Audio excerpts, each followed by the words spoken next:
I used to think the worst thing a man could be at his own wedding was nervous. Turns out, the worst thing is irrelevant. The day I realized that, I was sitting at the edge of the dining table in our apartment, going over final costs. My laptop was open. Receipts lined the screen like quiet warnings, flights booked for Sienna's cousins, for $1,200 for the rooftop after-party venue, deposits on the hotel blocks, customized party favors. All under my name. Not once had I complained.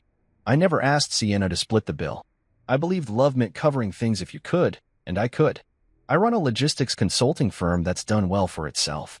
I live lean, invest right, and keep things private. That was my mistake. Being quiet made them think I was insignificant. Sienna came in twirling in a loose ivory robe, her phone in hand, laughing about something one of her friends sent her. She leaned in, kissed my cheek lightly like she was tossing a coin in a wishing well, and then walked over to the fridge to grab a drink.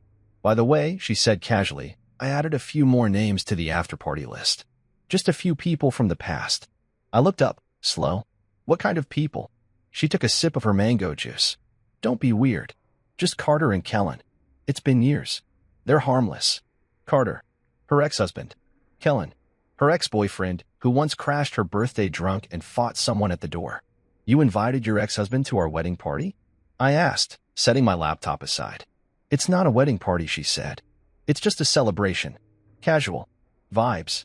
The room went cold, but she didn't seem to notice. I didn't say anything right away. I just stared at her. She wasn't joking. There was no laugh waiting to spill out, no wink. Just Sienna, twirling her straw in her drink like she hadn't just flipped my stomach upside down. You think that's appropriate?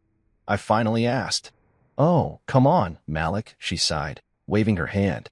Grow up. Carter's remarried. And Kellen? He's just there for drinks. Honestly, you're being really insecure right now. Insecure. That word landed like a slap. It didn't sting because it was true. It stung because it was lazy, the easiest way to flip a man's discomfort back onto him. Like I wasn't reacting to real disrespect, just making it all up in my head. I stood there stunned, but before I could respond, her mother walked in. Darlene West, queen of passive-aggressive compliments and backhanded advice. She strolled in with a shopping bag from Bloomingdale's and the kind of smug look that made you feel poor, no matter your bank account. You still whining about the guest list? Darlene said, barely glancing at me. Please. It's a party. If you don't like it, we'll just give your spot to Jamie. I blinked. Jamie? She smirked. Jamie Lowell. Sienna's childhood sweetheart. Remember him? So charming. He's flying in. I stood frozen, but inside something cracked. Not snapped, cracked, like the first split in a windshield before it spiders out and ruins everything. That's when it hit me. I wasn't the groom. I was a placeholder. A set piece in their twisted little show. Sienna giggled, actually giggled, and leaned into her mother. It's just jokes, babe. Relax. Relax. Another word like insecure. Empty, sharp, dismissive. Meant to silence. I didn't speak again. I just nodded, slowly. Right. Just jokes. That night, I stayed up late in the guest room. She thought I was upset and needed space. She didn't realize I was rearranging everything. Because a man can only ignore so many things before he either explodes or evaporates. I chose the second. I replayed every little moment that had led up to this. The way she used to praise my discipline, but mocked how I didn't like crowds. How Darlene once asked me if my job was just typing all day. How they smirked when I told them we could afford a modest ceremony, then demanded a rooftop with imported orchids and champagne towers. I gave in each time. Quietly. I didn't want to be difficult. I wanted peace. Turns out, giving people peace who don't respect you just teaches them to treat you like silence. The next morning, Sienna hummed as she got dressed. She tried on a new white cocktail dress she planned to wear after the wedding. What do you think, babe? I stared at her in the mirror. She looked beautiful, objectively. But beauty without kindness is like a mansion with no warmth. Cold, hollow, impressive, yet unlivable. It's nice, I said flatly. She barely noticed the tone. She was already texting someone. Her smile softened, eyes flickering. Then she caught me watching and locked the screen. I already knew the name. Carter. Maybe Kellen too. That's when the quiet planning started. I didn't shout. I didn't throw accusations. I didn't beg. I just picked up my phone and opened a new note. The title, The Cost of Being the Joke. And under that, I started listing. Not memories. Not feelings. Just numbers. Cold, hard, objective numbers. If they saw me as a prop, I'd show them what it costs to build a stage without one. The apartment was quiet except for the occasional ding of a group call and the shrill laughter that followed. I was in the hallway, just outside the bedroom, standing still with my back to the wall. I wasn't eavesdropping by accident. I was listening because I needed to. Something inside me told me that if I kept pretending not to notice the disrespect, I would drown in it. And tonight, I didn't feel like drowning. The door wasn't even closed all the way. Sienna was propped up on the bed, legs crossed, face lit by the soft blue glow of her screen. On the video call were her three best friends, Carrie, June, and Devea. The same three who had giggled during our engagement dinner when Darlene accidentally called me Martin, her accountant. They were loud, cackling, sipping drinks, unaware or uncaring that I was home. Carrie's voice was the first I caught clearly. "Wait, Carter is coming? You didn't tell me that part." "Yup," Sienna said, laughing. "And Kellen too. Why not? Let him all see me shine." "Oh my God," Nevaeh squealed. "This is gonna be a circus." Then June chimed in. Per Malik.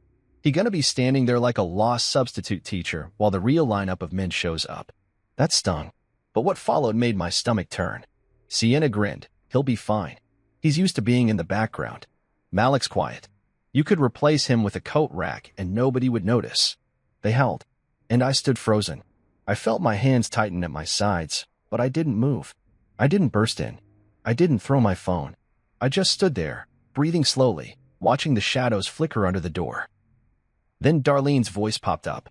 I hadn't even realized she was on the call. Honestly, Malik's not bad at all. He's just forgettable, like unsalted butter. More laughter. I started calling him Mr. Invisible last week, she continued. Sienna and I almost choked laughing. That's messed up, June chuckled. But true. Sienna didn't stop them.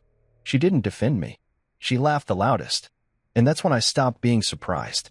When the call ended, I walked back into the kitchen, calm on the outside. I sat down at the table, opened my notebook again, and wrote at the bottom of the page in small block letters, "They don't think I'm a man. They think I'm an accessory." She came out a little while later, wearing one of my shirts like it was a cute joke. She had that glow, the one she usually had after gossiping. I was sitting on the couch, scrolling through emails from clients, but my mind was miles away. She flopped next to me and nudged me with her knee. "You're awfully quiet," she said. "I've got a lot on my mind," I said. She leaned in and kissed my cheek, like a parent bribing a child to behave. "You're overthinking again. Everything's going to be perfect." Perfect. There was that word again. Perfect to her meant everything looked good, that it appeared polished.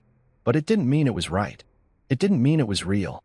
I watched her walk away, humming, texting again. Probably Carter. Maybe Kellen. Maybe both.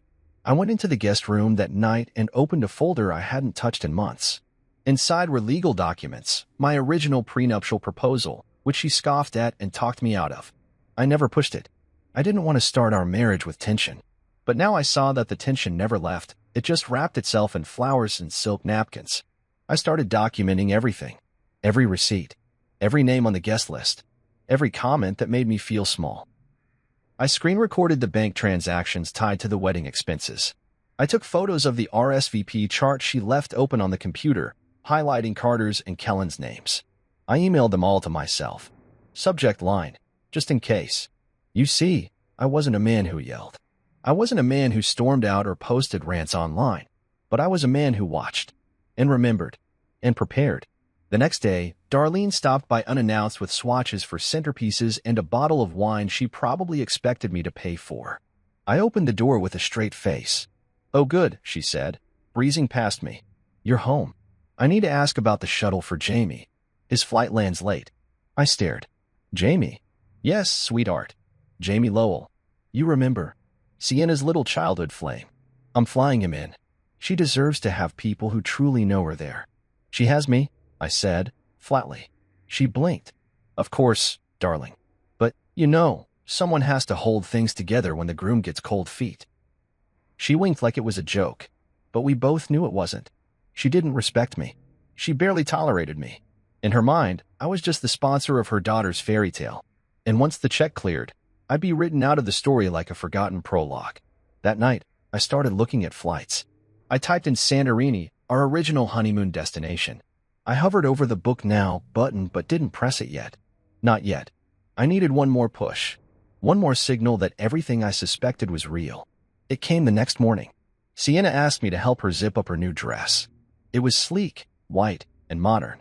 She looked beautiful in it, but when I stood behind her and saw her holding her phone, my eyes caught the screen in the mirror. The message was open.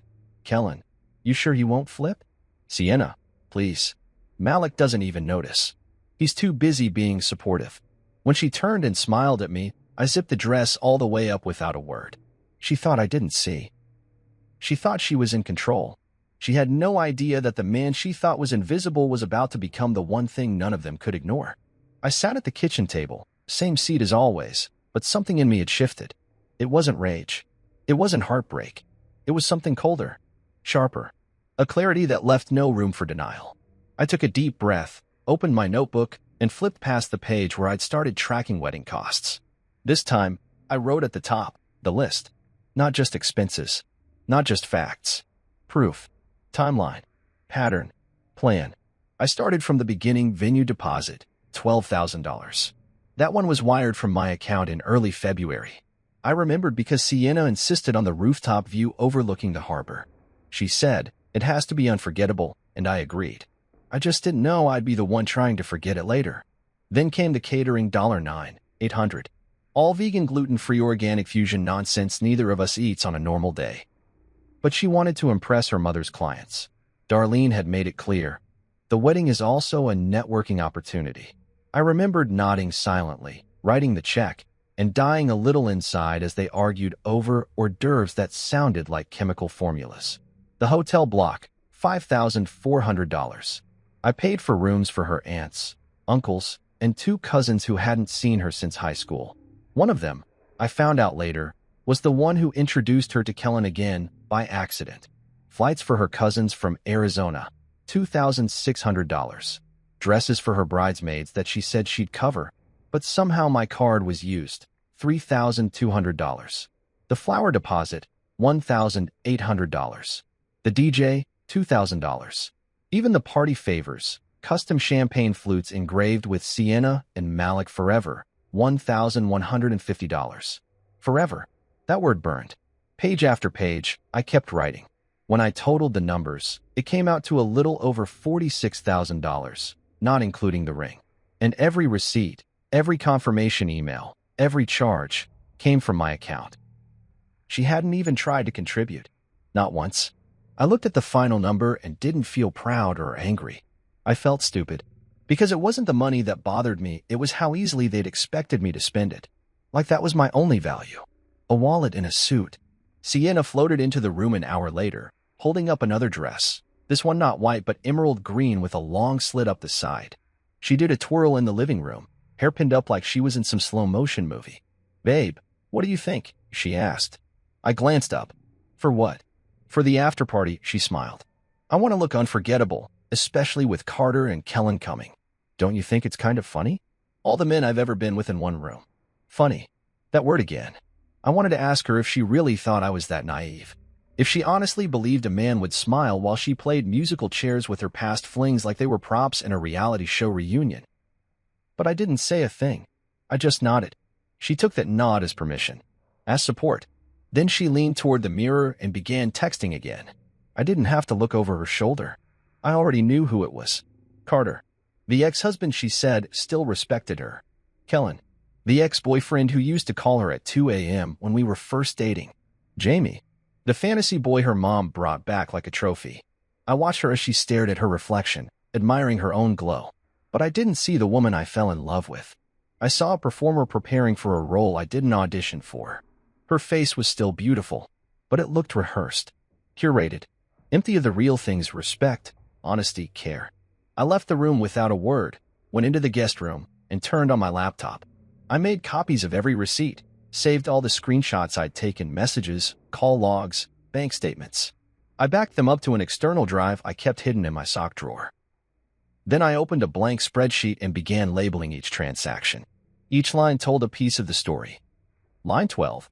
Catering deposit, paid 3/7/XX $4,000, Malik's card.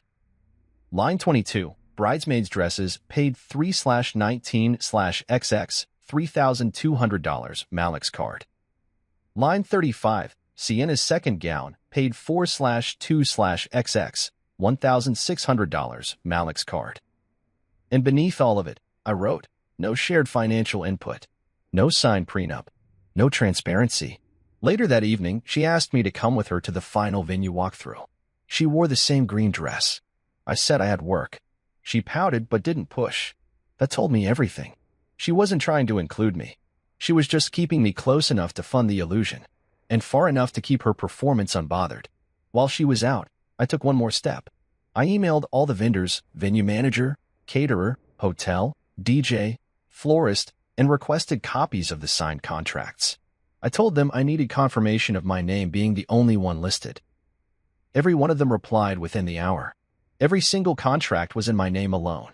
I stared at the emails like they were blueprints to a building I was about to demolish. And then I knew exactly how this would end. It wouldn't be loud. It wouldn't be violent. It would be silent, deliberate, and permanent. That night, as I sat with my notebook, Sienna returned from her walkthrough glowing. She tossed her shoes off and climbed into bed like everything was perfect. "You're gonna love the lighting," she said. "It's like something out of a movie." I nodded. "Sounds magical." She rolled onto her side, texting again, her smile hidden in the dark. But I wasn't watching her anymore. I was staring at the ceiling, already writing the next move in my head.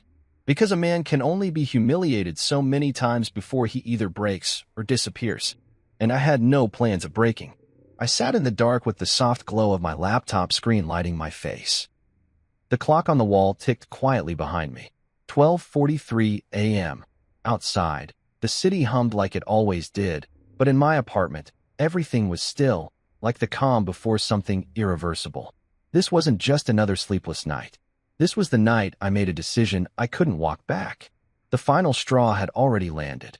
The list was complete, the receipts logged, the screenshots saved.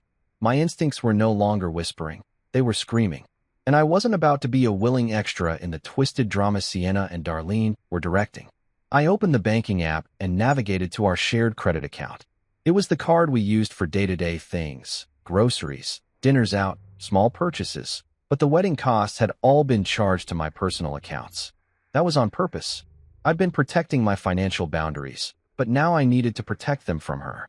I clicked on Manage Access, scrolled down, and removed both users, Sienna and, yes, Darlene. She'd somehow talked Sienna into giving her access 6 months ago, saying it was just for emergencies. I should have cut her off then. I didn't. I was trying to be a good future husband. Now I understood. Being good to the wrong people only teaches them how to use you better. With a few taps, I locked the account, set alerts for any activity, and changed the password. Next, I opened another folder. This one contained a draft I hadn't looked at in over a year, a separation agreement. Back when Sienna and I had our first real fight, one of those long, screaming matches about trust and money, I had drafted it with a lawyer, just in case. We'd moved on. Or rather, I thought we had. I never deleted the file. I emailed Bryant Knox, my lawyer and longtime friend.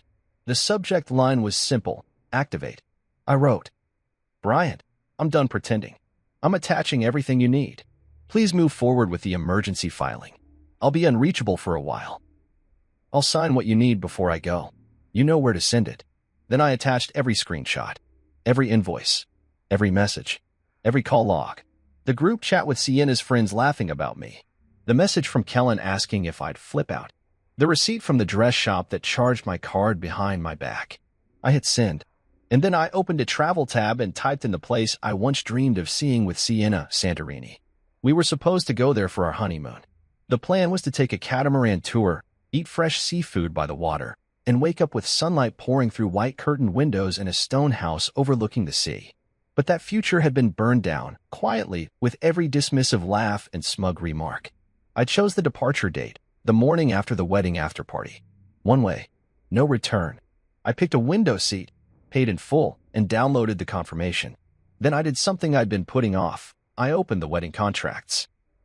One by one, I began canceling them. The venue was first. I called after hours, left a message, and followed up with an email. Effective immediately, I am canceling the booking for the event scheduled under my name. Please confirm cancellation and refund according to contract terms. The DJ? Canceled. The hotel block? I contacted the manager directly. The florist? I told them to donate the flowers to a retirement home. I even canceled the private airport shuttle Darlene insisted on for her VIP guests. Ever. When she texted me around 10 p.m. to say she might be home late, I responded, "Take your time. I'm handling a few things here." She sent a heart emoji. That was it. I leaned back in my chair and stared at that little red heart on the screen. It looked so hollow now. A digital sticker pasted over a foundation of lies. I got up and poured myself a glass of water. As I stood in the kitchen, I looked around the apartment, the framed photos, the wine rack, the stack of his and hers towels we bought 6 months ago. It all felt like a set. Like I was living inside someone else's carefully curated dream. But I was done acting. There's something you learn when you spend years being the steady one. The quiet one. People mistake you for soft. They forget that silence is often the sign of someone listening, learning, planning. I didn't yell when Sienna humiliated me. I didn't argue when Darlene joked about replacing me with Jamie. I didn't fight when they turned my love into entertainment. But now they were going to find out what leaving quietly actually looks like. I took out a suitcase and started packing, not for vacation, not to take a break, but to disappear. 2 shirts, 2 trousers, my passport, laptop, charger, documents, headphones, sunglasses. I left behind everything that wasn't essential, because I wasn't coming back. When Sienna returned around 1:15 a.m., I was already in bed, pretending to sleep. She kissed my forehead and whispered, "Big day tomorrow, babe," then climbed in beside me like everything was fine. She didn't know the hotel was already releasing the rooms. She didn't know the caterer had deleted the order. She didn't know her party had no music, no champagne, no lights. I lay still, breathing slowly, listening to her fall asleep. I imagined her reaction the next day. The confusion. The missed calls. The flickering panic in her voice when nothing showed up. In the empty seat where the groom should have been. Then I imagined myself boarding that plane to Santorini, earbuds in, wine in hand, and free. And I smiled. Because people like Sienna and Darlene only understand value once it's gone. And I was gone already. The day of the after party arrived like a final curtain call on a show that never deserved an audience. I woke up early that morning before the sun had even touched the window. Sienna was still asleep beside me, her face turned away, mouth slightly open, phone clutched loosely in her hand. Even in sleep, she didn't let it go. I sat up slowly, looked at her for a long moment, then stood. I didn't say goodbye. There was nothing to say. My bag was already packed. My flight was in 6 hours. The airport was 40 minutes away, but I wasn't rushing. I had time to disappear the right way. I took a final walk through the apartment, touching nothing. I didn't leave a note. No dramatics. No explanations. Let them figure it out on their own. That was the point. By 9 a.m., I was gone. Out the door. Down the elevator. Into the car I'd quietly pre-ordered the night before. As the city moved around me, I watched it pass like a man watching the final scenes of a movie he's already seen too many times. I wasn't nervous. I wasn't sad. I was calm. At the airport, I checked in, passed through security, and made my way to the lounge. I found a quiet corner, ordered a glass of red wine, and opened my laptop. I refreshed my inbox. Notifications had already begun trickling in. The venue manager sent confirmation of the cancellation, along with a polite apology for the unexpected change of plans. The hotel followed up. The room blocks had been released, and the staff was instructed to inform guests that the group event was no longer scheduled. The DJ had texted, slightly confused but respectful, confirmed. No longer needed. Hope all is well. Everything was unraveling. Quietly. Efficiently. Just as I planned. And Sienna still had no idea. My phone vibrated. 10:12 a.m. Sienna. Hey babe, where'd you go this morning? Getting cold feet? LOL. Text me. I didn't reply. A few minutes later, the texts kept coming. 10:29 a.m. Sienna. You're not answering. Are you okay? You went out without your wallet. 10:42 a.m. Darlene. We're at the venue. The door's locked. Where is everyone? I sipped my wine and waited. 10:53 a.m. June, bridesmaid. The hotel says the party is canceled. What's going on? 11:10 a.m. Sienna. Malik, are you serious right now? This isn't funny. My hair is done. I'm in makeup. The girls are freaking out. Call me. Then the call came in. I declined it. Another one. Then another. 12:04 p.m. Darlene. You child. You're ruining Sienna's moment. You think this is cute? I smiled. At 12:30, Belle texted me. Belle, I'm here. This is insane. People are yelling. Carter already left. Kellen is sitting on the curb looking stupid. Darlene is screaming at hotel staff. Someone's crying in the bathroom. This is better than Netflix. I laughed, quiet and steady, the sound muffled by the clink of my wine glass on the table. Belle, again. Your seat has Jamie's name on it. I swear. They brought in a guy to literally replace you at your own party. He looked confused as hell when he saw the empty room. I could see it in my head. Darlene, snapping her fingers at staff.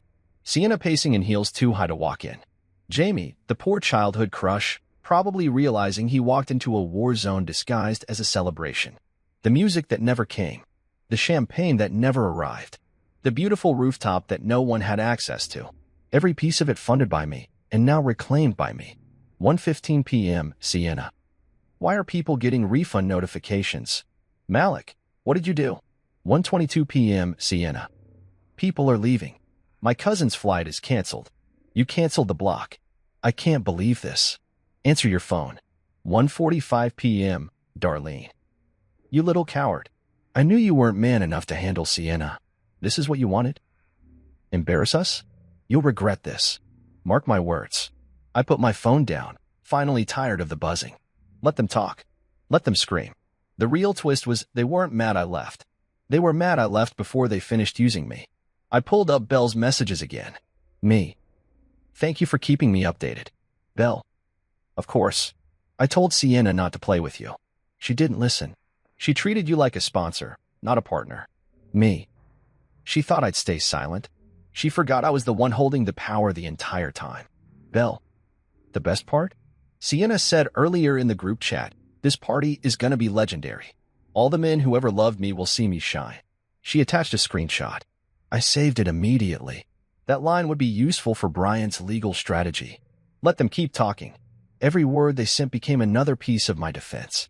By 2 p.m., I boarded the plane. First class. Seat 1A. I sat down, closed my eyes, and leaned back as the engine started its soft growl beneath the cabin floor. The world outside that plane could have burned, and I wouldn't have cared. I had no ties anymore. No responsibilities to people who thought I was invisible. For the first time in months, I didn't feel tired. I didn't feel like I was holding anything in. I wasn't waiting to be seen. I wasn't hoping to be chosen. I had chosen myself. Somewhere over the Atlantic, I took out my journal and wrote. They planned a performance. I canceled the theater. Now they're standing on a stage with no lights, no audience, no script. And I smiled again. Because this wasn't revenge. It was release. Somewhere over the Atlantic, I finally slept. Deep, dreamless, uninterrupted sleep. When I woke up, the flight attendant gently tapped my shoulder and asked if I wanted breakfast. I declined.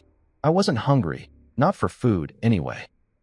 I was hungry for quiet, for distance, for the kind of space that lets you breathe without someone else's ego taking up all the air. As the plane descended into the Aegean light, my phone came alive again. 37 missed calls. All from Sienna. 12 more from Darlene. A handful from numbers I didn't recognize. Probably Carrie or Nevaeh. Or maybe even Jamie, wondering why he flew across the country just to be a decoy at a failed wedding after-party.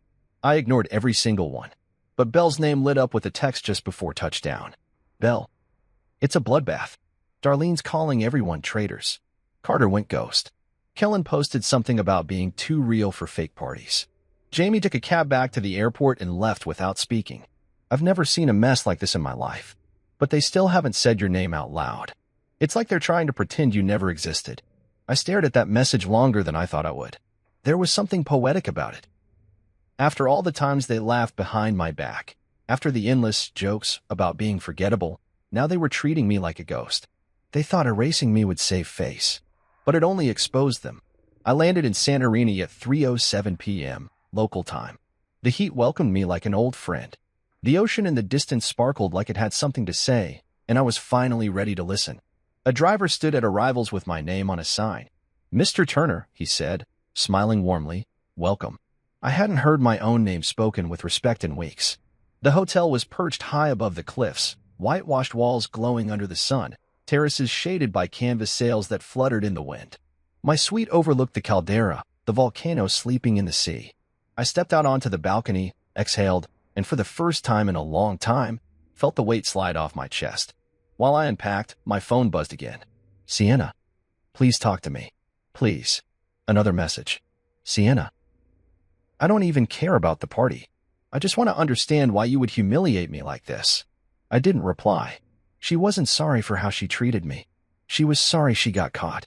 Then came the email from Darlene. Subject line, UOUS and explanation. I didn't open it. I forwarded it straight to Bryant. A few minutes later, my lawyer called. His tone was calm, but I could hear the amusement under his voice. Just got the email, Bryant said. And by the way, the screenshots you sent? That group chat and the messages from Kellen, those are gold. Emotional manipulation, financial abuse, and evidence of public humiliation. This isn't just a separation anymore. This is a fortified wall. Good, I said. Let's finish it. We'll file the full divorce petition by Monday, he said. They don't have a leg to stand on. Everything was in your name, including the canceled contracts. And as for damages, they can bark all they want. But unless they can prove breach, they get nothing. You built the party. You had every right to tear it down. What about the ring? I asked. Bryant chuckled. Rented. Returned. Receipts logged. You're a very thorough man, Malik. I smiled faintly. I learned from the best. He paused. You okay out there? I will be, I said. Just not coming back the same. We hung up. I turned off my phone, slid it into the drawer beside the bed, and left it there. No more buzzing. No more noise. Just the breeze and the sound of the waves below. I spent the next few days rediscovering myself. I woke up without pressure. I walked the cobbled streets without needing to explain where I was going. I hiked alone, stopping to sit in places where the world seemed too beautiful to speak. I ate fresh fish with lemon and olives. I drank local wine. I watched sunsets without photographing them. I wrote in my journal, not about pain, not about them, but about peace. That's what happens when you finally put yourself first. You stop needing revenge. You stop waiting for apologies. You stop trying to prove your worth to people who couldn't see it if you spelled it out on a neon sign. Somewhere between the third and fourth day, Belle messaged me again. She wasn't pestering, she just checked in like a real friend. Belle, they're scrambling. Sienna posted a long story claiming you ghosted her without warning, playing victim hard. But the screenshots are leaking. Carrie's cousin posted the group chat. People are seeing the truth. I didn't ask her to keep reporting. She just did. She had seen what I endured. She'd been a silent witness to the slow erasure of my dignity. And now, she was the mirror reminding them all. I wasn't invisible. I just stopped performing. The next morning, I went back to that balcony with a cappuccino in hand, the sun rising over the cliff's edge. I opened my journal again and scribbled just one sentence. I was never the problem. I was the reset button they never expected me to press. It was quiet after that, even from Sienna. No more calls. No more messages. Silence. But not peace. Not for them. Because people like Sienna don't find peace when the attention fades. They find panic. And Darlene? She only knew power when she could control someone else's stage. Without me, there was no production. No lights. No audience. Just her voice echoing in a room that no one entered anymore. By the end of that week, I booked another ticket, not home. Lisbon.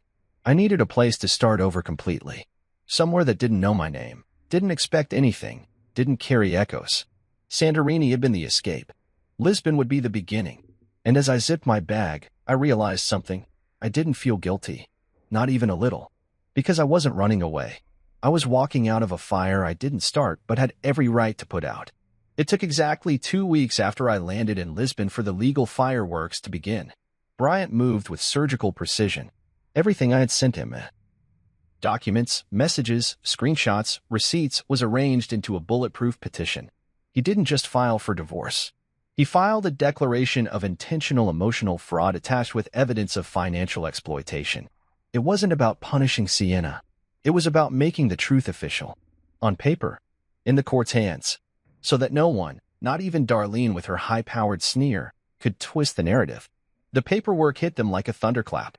I got the update from Bryant via email. Subject, it's done. Inside, his message was simple. Filed and served. No prenup to protect her. All wedding costs, bookings, and services were yours alone.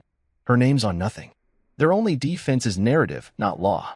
Oh, and Darlene threatened to sue for event damage. She claims you caused reputational harm by canceling the party last minute. I had the pleasure of forwarding her the contracts, every single one under your name, no co-signatures, no shared liability. Also, the ring? We confirmed return. No legal tie. You're clean, Malik. Let her run her mouth. The paper trail speaks louder. I sat in a cafe just off the Praca do Comércio, my espresso cooling between my fingers, reading that email 3 times before closing my laptop. I didn't smile. I didn't laugh. I just felt clear. Everything I had quietly built to protect myself had worked. Because that's what men like me do. We plan while they play. 2 days later, Belle called me. I rarely picked up calls anymore, but I always made time for her. Malik, you're trending, she said the moment I answered. What? Your story, she said. Someone leaked the full thing. The group chat screenshots. The guest list. That line Sienna sent about all the men who ever loved her watching her shine. It's everywhere. How did it leak? Carrie's cousin, Belle said. He posted it after Darlene tried to throw him under the bus on Facebook. He got petty and dropped receipts. It blew up from there. Unreal. It gets better, she added. Sienna's trying to do damage control, but it's backfiring.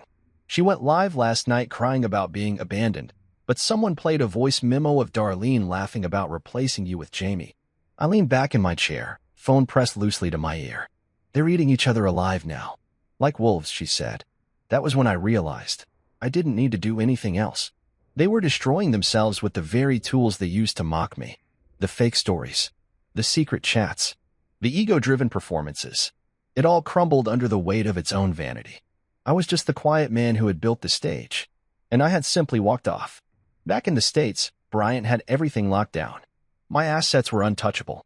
I'd separated them long ago, keeping business finances distinct from personal. I never added Sienna's name to anything. No joint property. No marital accounts. Even the apartment we lived in was leased in my name alone. They had nothing left to grab. Darlene, in desperation, tried contacting vendors and pressuring them to release statements that made me look unstable. But the venue manager refused. He'd already spoken to Bryant and signed a non-disclosure. The florist even posted a story defending me. Some of y'all need to stop playing with people's kindness. Our client was respectful and direct. That's all I'll say. It spread like wildfire. Then came the email from a local news site. Subject, seeking comment on the vanishing groom. I didn't reply. I wasn't interested in making this bigger. The only headlines I cared about were the ones I wrote in my own life. Bryant sent one final update that week. Sienna has signed the no contest divorce petition, likely advised by her lawyer to avoid court exposure. I'll send the final papers for signature. One thing, Darlene's business, West Image Consulting, has lost 5 corporate clients. Apparently, one of them saw the leaked messages and decided to reassess values. Thought you'd want to know. I sat with that for a moment, not because I was celebrating someone else's ruin, but because it finally hit me how fragile their empire had been. It didn't take violence. It didn't take shouting. It took the truth. And the truth always breaks louder than revenge ever could. I signed the divorce papers while sitting in a quiet Lisbon bookstore cafe. I didn't hesitate. I didn't reread them. I clicked the signature box and hit send. Then I closed the laptop, sipped my espresso, and looked out the window at the passing trams and cobbled streets. The air smelled like sea salt and citrus. I wasn't angry anymore. Not even a little. I was free. A few days later, I got a message from an old mutual friend. Marcus. She's trying to get people to sign a character letter for her. Nobody's biting. Too many screenshots. Too much truth. Me. Let her try. I'm not watching. Because that's the part they never expected. They thought I'd be obsessed. Bitter. Watching from the sidelines, waiting for updates, craving closure. But I wasn't. I didn't need closure from people who never truly opened their hearts in the first place. I found something better. Peace. And I guarded it like gold. In Lisbon, I kept working. I ran my business remotely. Consulted on a few global supply chain projects. Took long walks in the Alfama district, ate pastiest and nata fresh out of the oven, and finally stopped feeling like I owed anyone an explanation for how I chose to live. One evening, I found myself on a rooftop, watching the city glow under a pink sky. Music floated up from a street musician below. I wasn't dressed fancy. I wasn't with anyone. I didn't have a drink in hand. I was just there. And for the first time, that was enough. That's the beauty of walking away the right way. Not with a bang, not with cruelty, but with control. You get to build a life that's no longer shaped by the hands of people who once tried to erase you. I knew it wouldn't take long before Sienna tried to reclaim the story. It started with a carefully filtered black and white photo of her sitting by a window in a wedding dress, one leg cross. She turned off the comments. For 2 days, that post sat untouched, gathering sympathy from the handful of people who hadn't seen the leaks. Darlene jumped into the game too, resharing the post on her consulting page with her own comment. Some men will never be strong enough to handle a powerful woman. My daughter deserved better. That would have stung once. Now, I just shook my head, because the internet had already done what the courts couldn't. It remembered everything. On day 3, someone, Belle said it was probably Nevaeh's ex, leaked a full screenshot album to a viral gossip page. It included the group chat where they joked about replacing me with Jamie, the texts between Sienna and Kellen, and, most damning of all, the audio clip of Darlene saying, "Even a scarecrow would have made a better groom. At least it wouldn't ask questions." I wasn't tagged in any of it. I didn't comment. I didn't repost. But I saw it. And I saw the shift. The sympathy on her post turned to confusion. Then anger. People started stitching the screenshots into reaction videos. One creator read her caption aloud, then posted a split screen of the leaked messages, ending with a sarcastic, "Yeah, she was the victim all right." Others dug deeper. Someone found the florist's story praising my professionalism. A wedding guest posted a now viral thread detailing the chaos of the party and how Sienna kept smiling like it was a pageant, even after the staff didn't show up. By the end of the week, the tide had turned. She tried to delete the post. Too late. The screenshots lived on. I wasn't watching because I cared what happened to her.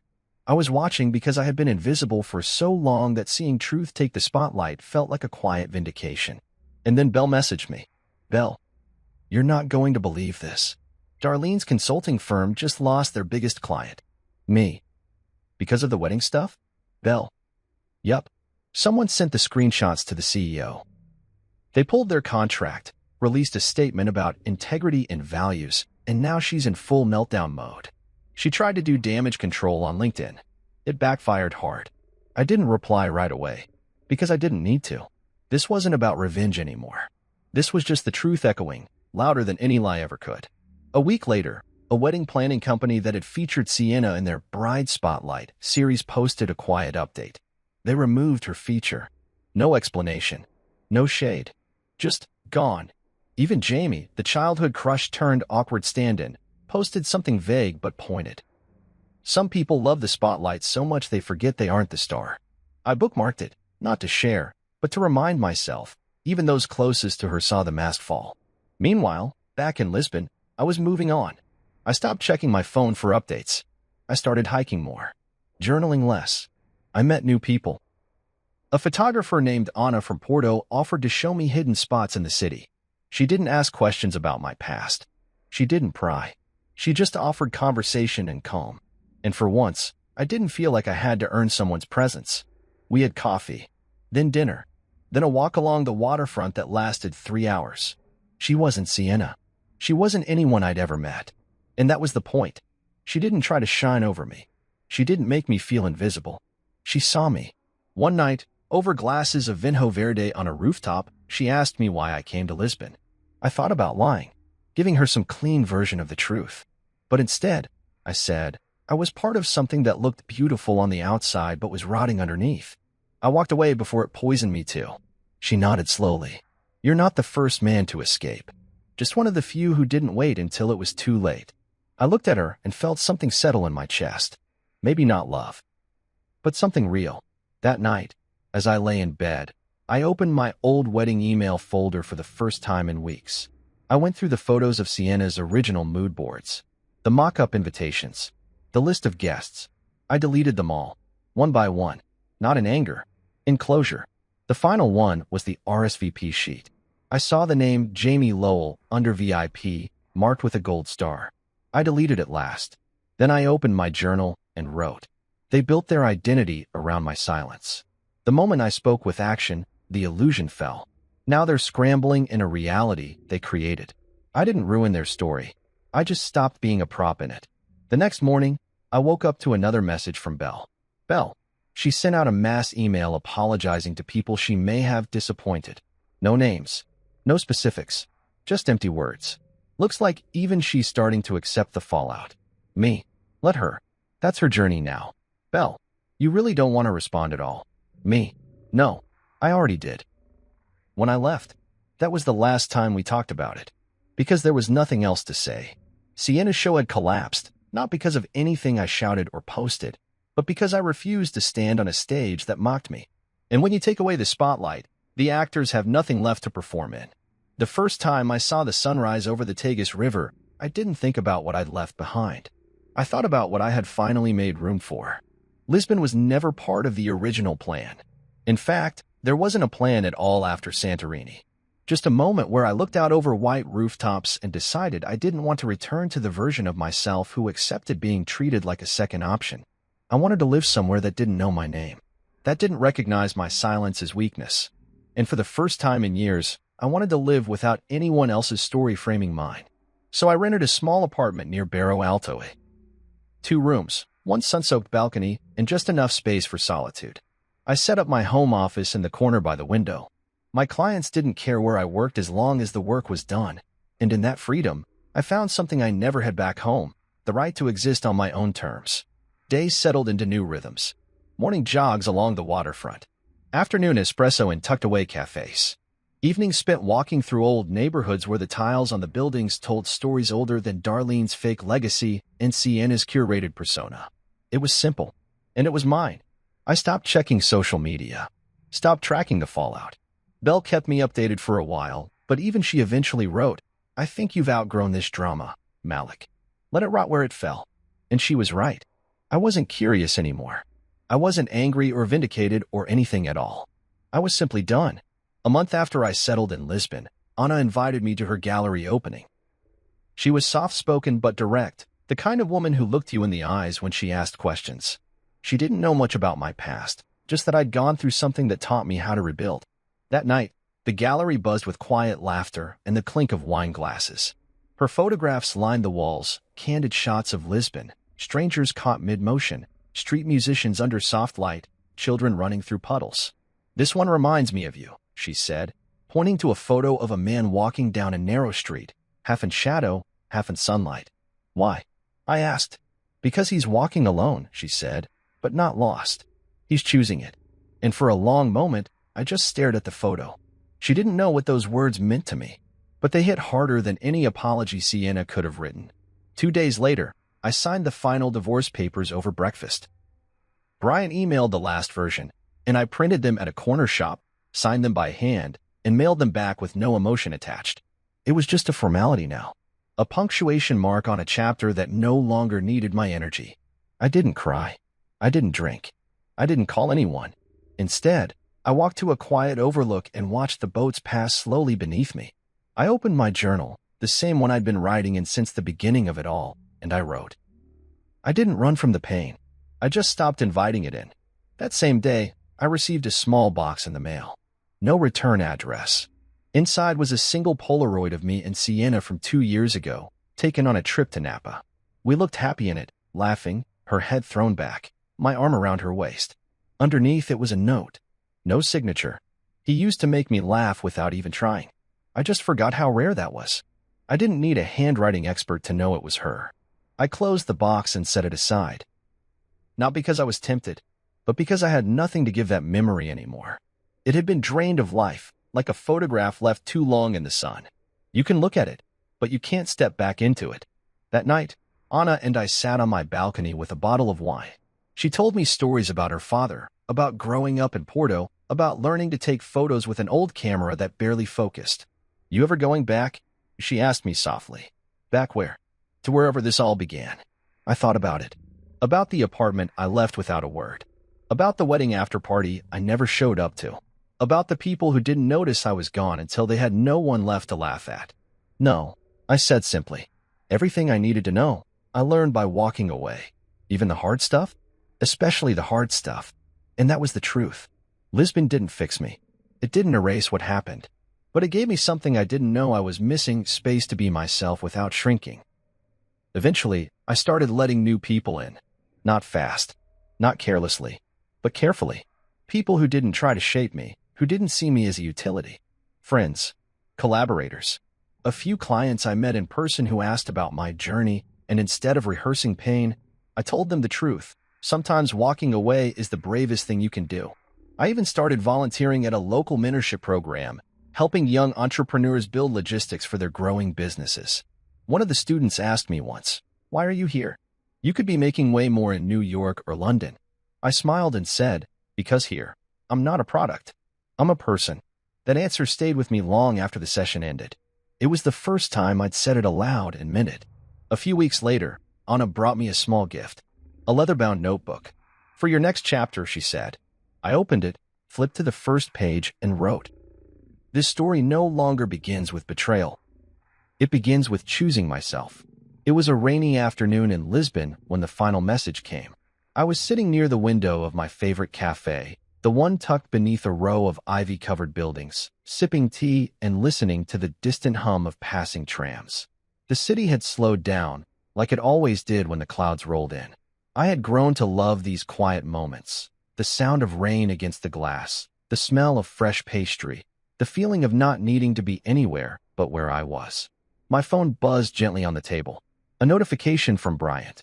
The subject line, "Forwarded. Final letter, Sienna West." I hesitated. I hadn't thought about her in days. Weeks, even. Not in the way I used to. The pain had passed. So had the anger. What was left was something else, detachment. Like remembering a movie you once loved until you saw how it ended. Still, I opened it. It was a scanned letter, handwritten in blue ink on lined paper. The kind you'd find in a college notebook. No dramatic flourishes. No perfume. No stickers. Just a raw, plain note from a woman whose voice I used to know by heart. "Malik, I don't know where you are now. Maybe you've blocked me from everything. Maybe you'll never even read this. That's fine. I'm not writing to ask for anything. I'm writing because I finally saw what I refused to see when it mattered. You were good to me. You loved me in quiet ways I never respected. I used to think love had to be loud, messy, complicated. But you were the opposite of that. You were steady. You were safe. And I mistook that for weakness. I treated you like a placeholder. Like someone who should just be grateful to be in the picture. I let my mother run her mouth. I let my friends mock you. And I laughed when I should have defended you. I see that now. I wanted to shine, but at what cost? I burned everything down just to be the center of attention. And when you walked away, I finally realized something terrifying. Without you, I had no story. I was just noise. So, this is not a plea. This is not a trap. It's just a confession. You were right. I didn't respect you. And I paid the price. I hope you're somewhere peaceful. I hope someone is treating you like you're the story, not the background. I hope when you wake up, you feel free. Goodbye, Malik. Sienna. I read it once. Then again. I waited for something: anger, sadness, vindication. But all I felt was a quiet finality. She didn't beg. She didn't blame. And for once, she didn't pretend. It was the first honest thing I had received from her in over a year. I folded the digital skin into my thoughts and closed the email. I didn't respond. There was nothing left to say. I walked home in the rain, not rushing, not thinking about the past. I got back to my apartment, dried off, and pulled out my journal. The one Anna gave me. The one that only held stories written after I became myself again. I slid the printed copy of the letter into the back pocket. Then I opened to a fresh page and wrote, "I bought the party. They planned the joke. I walked away. And now they're the punchline." I looked out the window at the gray skies above the city and smiled, not because I won, but because I ended it my way. That night, Anna came by. She brought fresh bread, local cheese, and a bottle of wine. We ate on the floor, laughing over nothing, a movie playing in the background we barely watched. She told me about a gallery in Spain that wanted her work. I told her I might travel again soon, maybe Italy, maybe Morocco. We talked like people who had no need to impress each other, only to be seen. After dinner, we sat on the balcony in silence, wrapped in one blanket, her head on my shoulder. "I got a letter today," I said quietly. She didn't ask who it was from. Instead, she looked at me and asked, "Do you feel lighter?" I thought about it. Not just the letter, but everything that came before it. The betrayal, the humiliation, the decision to leave. The silence, the rebuilding, the quiet victories. "Yes," I said. "I do." She nodded once, rested her hand on mine, and said, "Good. That means it's over." And she was right. Not because the letter closed the story, but because I no longer needed one. I wasn't Malik, the man who got left out of his own wedding celebration. I wasn't the groom replaced by a lineup of old lovers. I wasn't the silent wallet in the corner, or the joke of the group chat, or the man mocked by his own wife's mother. I was Malik Turner, the man who chose himself when no one else did. The man who saw the fire, walked through it, and kept walking until he reached the sun. And wherever my story went next, it would begin with one truth. I am not the man they tried to erase. I am the man they'll never forget.